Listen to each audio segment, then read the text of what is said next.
Selamat datang di kuliah Fisika Batuan. Nah, pertemuan kali ini kita akan membahas tentang diferensiasi magma. Diferensiasi magma ini berkaitan dengan pembentukan mineral penyusun batuan dan juga ukuran kristalisasi pada batuan beku. Nah, contohnya adalah batuan basal. Batuan basal ini memiliki warna yang gelap dan tersusun oleh mineral pragioklas. Nah, batuan basal ini terbentuk karena pendinginan yang sangat cepat sehingga ukuran kristal pada batuan basal ini sangat-sangat kecil.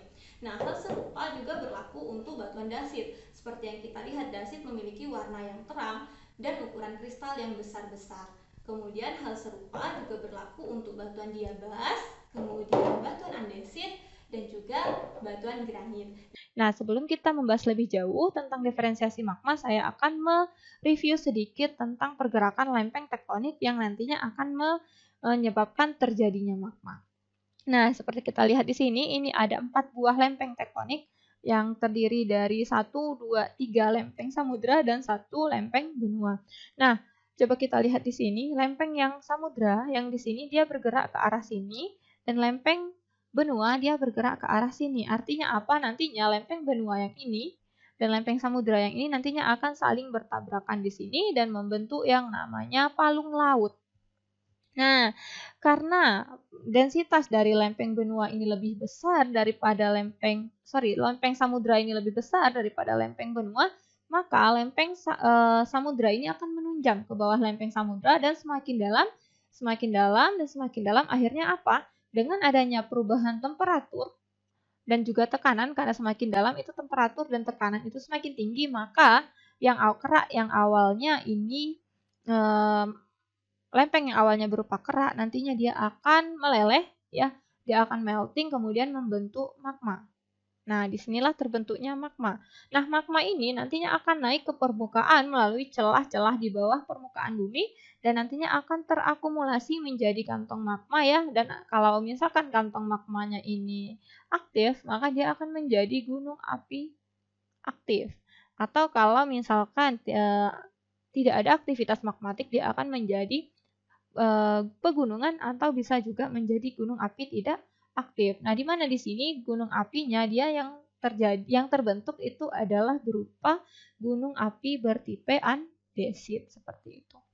Nah, apa yang terjadi ketika lempeng samudra bertumbukan dengan lempeng samudra? Sama halnya dengan lempeng samudra yang bertumbukan dengan lempeng samudra, cuman bedanya di sini apa? Yang terbentuk di sini adalah gunung api bawah laut, seperti halnya gunung Krakatau seperti itu ya. Nah, di sini juga nanti terbentuk palung laut. Nah, biasanya pertemuan antara lempeng samudra dengan lempeng samudra ini akan membentuk palung laut yang cukup dalam seperti palung laut Mariana ya. Nah, apa yang terjadi di sini? Nah, di sini karena lempeng ini bergerak ke sini dan lempeng ini bergerak ke sini, artinya kedua lempeng ini saling menjauh. Apa yang terbentuk? Maka di sini terbentuklah pemekaran lantai samudra. Nah, karena pemekaran lantai samudra, maka zona di sini, daerah di sini, itu memiliki, dia akan sangat tipis. Akan sangat tipis karena ketarik ya. Ketarik nantinya magma yang terbentuk di sini dan di sini nanti dia akan keluar melalui celah-celah di sini dan akhirnya karena di sini tipis dia akan dapat menembus ke sini sehingga dia terbentuklah yang namanya hotspot. Seperti itu ya. Hotspot. Oke, sekarang kita kembali lagi pada diferensiasi magma. Nah, diferensiasi magma merupakan istilah umum untuk berbagai proses di mana magma nantinya akan mengalami perubahan kimia secara massal. Kenapa? Karena proses peleburan, kemudian pendinginan, kemudian proses letusan. Nah, jadi bisa kita katakan di sini bahwa apa? Bahwa diferensiasi magma itu merupakan suatu proses yang memungkinkan di mana suatu magma yang awalnya homogen, jadi magma itu awalnya homogen, akan menghasilkan berbagai macam batuan beku yang secara kimiawi memiliki karakteristik yang berbeda.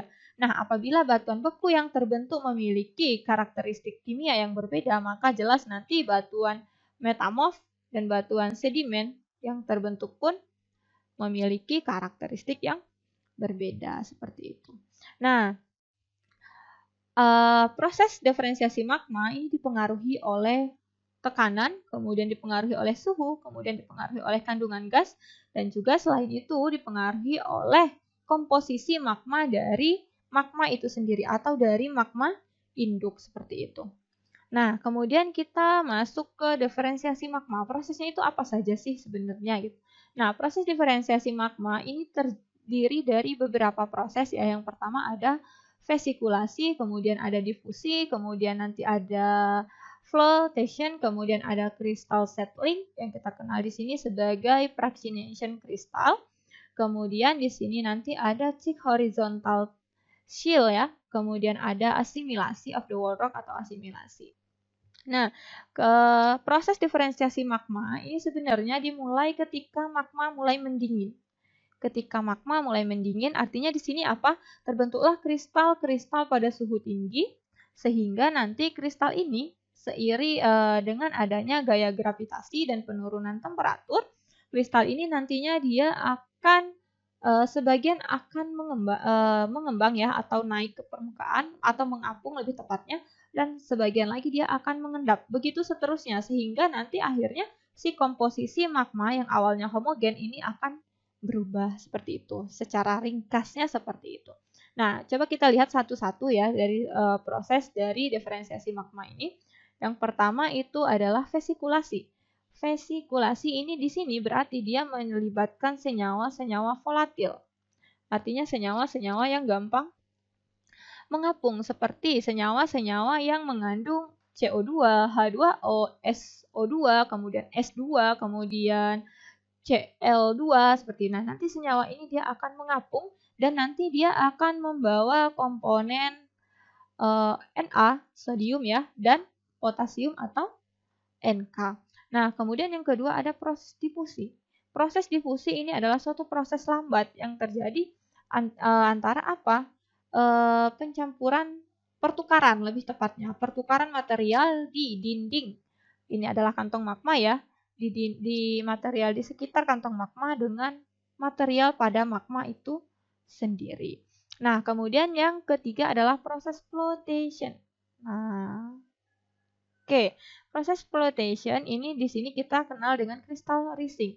Jadi di sama ini nanti kristal-kristal yang ringan selama proses ini dengan adanya proses gravitasi ya di sini, kristal-kristal ringan itu nanti dia akan naik ke atas. Seperti Na dan K, dia akan mengapung. Nah, kemudian ada namanya crystal settling. Ini adalah kebalikannya. Jadi di sini kristal-kristal berat ya, dia akan mengendap di jatuh dan mengendap di dasar kantong magma. Nah, di sini seperti ada Ca, kemudian ada Mg, kemudian di sini juga ada Fe ya. Fe. Nah, kemudian yang berikutnya adalah proses asimilasi. Asimilasi ini adalah proses pencampuran ya material. Jadi di sini material di dinding kantong magma dengan material magma itu sendiri nantinya mereka akan tercampur, kemudian bereaksi, meleleh ya. Tercampur dulu, kemudian mereka meleleh bersama-sama, kemudian bereaksi sehingga nanti apa? Dia akan mengubah komposisi asli dari magma. Jadi magma yang awalnya homogen komposisinya kemudian sudah mulai tercampur dengan material-material lain. Kemudian yang selanjutnya adalah thick horizontal shield. Thick horizontal shield ini adalah suatu proses ya di mana di sini adalah magma yang membeku. Jadi magmanya sudah membeku kemudian berinteraksi dengan dinding di sekitar kantong magma di sini. Kemudian nanti apa yang terjadi di sini sehingga nanti di sini terjadi crystal settling. Nah, dia nanti akan mengendap di sekitar sini seperti itu. Sehingga nanti apa? Keseluruhan proses ini dia akan mengubah komposisi magma. Jadi kembali lagi dia akan mengubah komposisi magma. Nah, ini yang tadi ya, yang fractionation crystal crystallization. Jadi di sini adalah pemisahan kristal sebenarnya. Intinya di sini adalah pemisahan kristal dari liquid. Jadi magma itu kan awalnya liquid ya, kemudian dengan adanya penurunan temperatur mulai terbentuk kristal. Kristal yang densitasnya tinggi dia akan rendah, dia akan mengapung, yang densitasnya tinggi dia akan mengendap di kantong magma. Jadi bisa kita katakan di sini yang sangat berperan itu adalah gaya gravitasi. Nah, prinsipnya seperti apa? Nah, ini prinsipnya bisa kita sederhanakan seperti ini ya, bisa kita lihat di sini. Pada temperatur 1200 derajat Celcius ya. Nah, kristal yang terbentuk itu sangat sedikit di sini. Jadi kristal yang terbentuk atau yang mengendap ya di dasar kantong magma itu sangat sedikit, di mana di sini apa mineralnya? Mineralnya itu berupa mineral olivin. Mineralnya berupa mineral olivin. Nah, dengan komposisi magma itu adalah basal. Nah, ketika dia basal berarti dia sangat sangat encer, sangat cair gitu. Kemudian nanti dengan adanya penurunan temperatur, coba kita lihat di sini ya, komposisinya mulai berubah. Jadi di sini sudah ada kandungan si yang terendap di sini juga sudah lumayan banyak. Yang terendap di sini adalah mineral olivin, kemudian sudah ada piroksen, kemudian sudah ada piroklas. Nah, komposisi magmanya berubah dari basal menjadi basaltik andesit. Nah, kemudian mengalami penurunan temperatur lagi ya hingga 1000 derajat Celcius. Nah, nanti yang terbentuk itu adalah mineral piroksen dan pragioklas, di mana di sini komposisi magmanya sudah berubah menjadi andesit. Nah, apa yang terjadi ketika komposisi magmanya berubah? Ketika dia komposisinya berubah menjadi basaltik andesit, di sini olivinnya, yang awalnya olivinnya mulai kaya besi. Kemudian yang awalnya olivin piroksen di sini sudah mulai menjadi pragioklas yang kaya akan sodium, seperti itu. Nah, kemudian terjadi penurunan temperatur lagi, maka mineral yang terbentuk, kristal yang terbentuk yang mengendap itu semakin banyak. Dan ini di sini kristalnya itu berupa pragioklas dan amfibol. Nah, di mana nanti komposisi magmanya sudah berubah menjadi dasit. Nah, di sini sangat-sangat kaya akan sodium. Seperti itu. Nah, ini saya mereview sedikit ya, saya hubungkan apabila kita hubungkan dengan deret Bowen. Jadi sebenarnya apa yang kita jelaskan sebelumnya tetap berhubungan dengan deret Bowen seperti yang sudah teman-teman pelajari sebelumnya. Nah, jadi deret Bowen ini kan sebenarnya suatu proses ya, suatu deret yang memperlihatkan bagaimana perubahan kristal atau mineral yang terjadi. Perubahan mineral yang terjadi itu seiring dengan perubahan temperatur, seperti itu. Ada yang melalui proses kontinu, ada yang melalui proses non-kontinu, seperti itu ya. Nah, kita lihat di sini yang tadi yang sudah kita jelaskan ya, yang kuning-kuning ini adalah magma, jadi ini masih komposisi magma A yang tadi basal. Kemudian di sini kristalnya itu adalah kristal olivin. Oke ya. Kemudian apa yang terjadi? Kemudian coba lihat perubahan warna ini menyatakan perubahan komposisi dari magma. Perubahan warna menyatakan perubahan komposisi magma. Nah, jadi yang awalnya kuning dia sudah berubah menjadi orange gitu ya. Di sini berarti dia komposisinya sudah berubah menjadi basaltik andesit ya. Dia udah kaya akan piroksen, kemudian udah ada pragioklas feldspar. Nah, kemudian semakin berubah temperaturnya semakin rendah lagi ya. Kita lihat di sini. Kemudian ini dia sudah ada di sini pragioklasnya semakin banyak, kemudian piroksennya semakin banyak, olivinnya juga ada. Nah, komposisi magmanya sudah berubah menjadi komposisi andesit. Kemudian selanjutnya berubah lagi menjadi komposisi dasit. Coba lihat di sini komposisi magmanya sudah sangat berubah. Kemudian di sini ada olivin, kemudian di sini ada feldspar, ya, kemudian ada pragioklas juga. Ada piroksen, ini masih ada piroksennya juga, tapi piroksennya sudah mengendap. Nah, coba kita lihat yang di bawah, ini adalah rangkaian deret Bowen ya. Jadi pada suhu temperatur 1200 sampai 1000 ke bawah, 1200 sampai 1000 itu yang terbentuk adalah olivin. Kemudian terbentuk setelah itu ada si piroksen. Kemudian mulai terbentuk amfibol dan biotit mika. Nah, semakin rendah temperaturnya nanti dia akan membentuk muskovit mika. Kemudian akan membentuk quartz. Kemudian akan membentuk autoklas feldspar. Nah, ini bagaimana dengan deret kontinunya? Di sini nanti dia akan kaya kalsium. Kemudian dia kaya piroklas feldspar. Kemudian dia akan kaya sodium. Jadi semakin rendah temperaturnya dia akan semakin kaya sodium. Nah, bagaimana komposisi magmanya? Awalnya dia ultramafic. Jadi di sini sangat low silika. Nah, akhirnya dia akan menjadi komposisi magmanya itu adalah felsic dan rhyolite. Di sini sangat tinggi kandungan silika. Jadi nanti akan ada di sebelum ini ya, akan ada mafic, kemudian basaltik, kemudian ada intermediate andesit seperti itu. Jadi tingkatannya seperti itu. Nah, kemudian muncul pertanyaan, loh kok bisa basal itu hanya terbuat dari mantel, sementara mantel itu kan mantel yang terbawa oleh magma ya. Sementara mantel kan adalah peridotit ya. Peridotit. Nah, peridotit atau kaya akan kandungan olivin dan piroksen kok bisa menjadi basal seperti itu ya. Nah, jadi bisa kita lihat di sini 1 kilo mantel ya. Mantel artinya di sini yang kaya akan peridotit itu artinya ada kandungan olivin dan piroksen.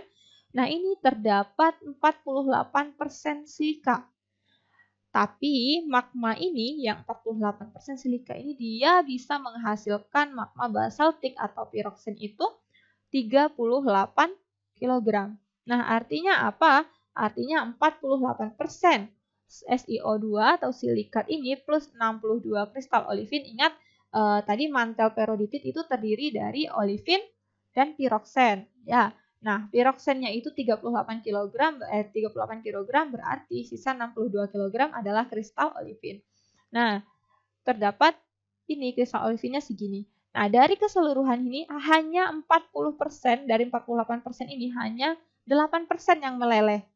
Jadi 40%-nya itu tidak meleleh. Dan akhirnya dia tersisa di mantel. Kenapa? Karena olivin dan piroksin ini dia mempunyai titik leleh yang tinggi sesuai dengan deret Bowen seperti itu. Next. Nah, kemudian bagaimana bisa kontinen ini terbuat dari melting dari basaltic ocean plate. Jadi gimana bisa si magma ini berasal dari plate tektonik yang di sini adalah plate samudra yang akhirnya meleleh seperti itu. Nah, seperti kita lihat lagi di sini jika ada misalkan 100 kg basal yang artinya di sini terdiri dari piroksen dan felspar, 48%-nya adalah SiO2 dan tapi 48% ini hanya menghasilkan 14 kg magma granitik. Nah, jadi magma granitiknya hanya 14 kg. Artinya apa? Karena granitiknya hanya 14 kg, maka 84 kg-nya itu adalah piroksen. Dan ini tidak meleleh. Tidak meleleh dan akhirnya apa? Dia akan menjadi bagian dari mantel. Nah, ini adalah proses magma mixing ya, pencampuran magma seperti yang tadi sudah dijelaskan di diferensiasi magma. Bisa kita lihat di sini, coba lihat. Di sini ada partial melting of the rock ya, jadi dengan berbagai macam komposisi. Jadi nanti ada pelelehan secara sebagian dari batuan ya, karena adanya perbedaan komposisi. Nanti di sini ada magma, di sini sudah mulai terbentuk kristal. Nah, magma ini dengan ini tuh komposisinya berbeda. Nah, coba kita lihat kenapa berbeda ya? Karena di sini coba lihat nih komposisi magma itu ditandai oleh warna ya. Di sini sangat pekat, di sini sudah mulai kuning. Nah, nanti dia akan tercampur ya sehingga membentuk komposisi magma baru seperti itu. Nah, kemudian ini tadi proses simulasi itu seperti apa? Seperti ini. Nah, ini adalah batuan kan, batuan pada dinding magma, ini adalah magma, kemudian nanti karena magma ini kan panas ya, jadi ketika dia berinteraksi dengan dinding kantong magma, jelas nanti dinding kantong magma itu sebagian yang rapuh itu pasti dia akan pecah. Nah, dia pecah, kemudian di sini karena ini sangat tinggi temperaturnya, maka ini nanti dia akan meleleh. Kemudian dia akan bereaksi dan akhirnya mengubah komposisi magma. Makanya di sini magma yang awalnya homogen di sini di sekitar sini dia sudah mulai heterogen seperti itu. Sekian pertemuan hari ini, sampai bertemu di pertemuan berikutnya tentang sifat fisis batuan. Assalamualaikum warahmatullahi wabarakatuh.